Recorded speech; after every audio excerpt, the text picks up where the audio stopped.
next up are the Fairways. So a new fairway to my bag is the Stalker.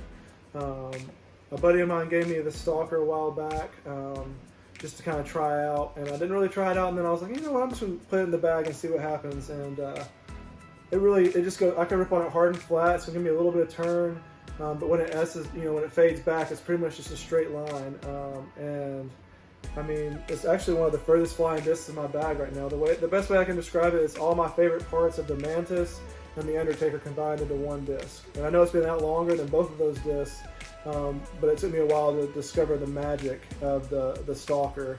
But all that hype that Haley King and all those guys have been putting on it has got it in my hand, and I'm loving it. It's been a game changer too.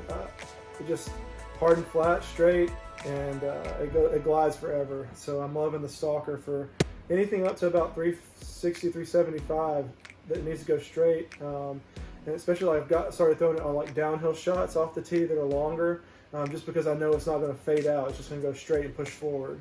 And then I'm working with the 2 Tour Series. I actually got an ESP 2020 Tour Series, and then I've got this Z Swirl. This one's super stable. I can rip it hard and flat, and it doesn't get any turn. It just goes straight and then fades out. So I'm waiting for this one to beat in just a touch, so it has a little more glide, but it's definitely the more stable counterpart. And then I'm hoping this ESP one will beat in to be that hyzer flip, less stable version in the woods, so that I can, get it to pop up and ride. So this is going to be the one I work in to be definitely that straighter to hyzer flip turnover shot disc. Let's see, next up is probably my favorite disc and most thrown disc in the bag is the Raptor. Specifically this Muley 2019 Tour Series ESP Raptor. This one's actually been thrown so much that it's pretty much a turnover forehand for me now. It's gotten pretty straight, so when I rip on it real hard, it just either goes straight, or if it gets turning a little bit, it never wants to fight back. So I'm mostly throwing this one for straight backhands now, or touchier shots in the woods where I need to put some hyzer on it. But I love the feel in the hand, and I've thrown it so much that I have tons of confidence in this disc. And then if I need it to be just a touch more stable, I'm going to throw the Z Raptor. This thing's a hog. I almost have to force it over just to get it to go straight, but it's nice if I need a skip shot or something just to go right on a forehand, or throw a flex backhand. This is the disc I'm going to reach for. All in that same line, if I need just a little more distance than the Raptor but need that stability, this is my first run machete. I got this right after it came out.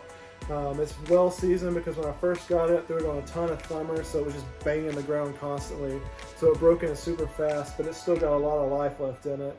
It just goes straighter, has a little more glide. So if it's a little more distance than the Raptor, I'm going to throw the machete, or if it's a big headwind, I'm going to throw the machete, knowing that it's going to fight it. The wind doesn't phase it, at least not Tennessee winds. So, and this one I've had so long that I have tons of trust in it. So the machete is a great headwind fighter and just overstable driver in general.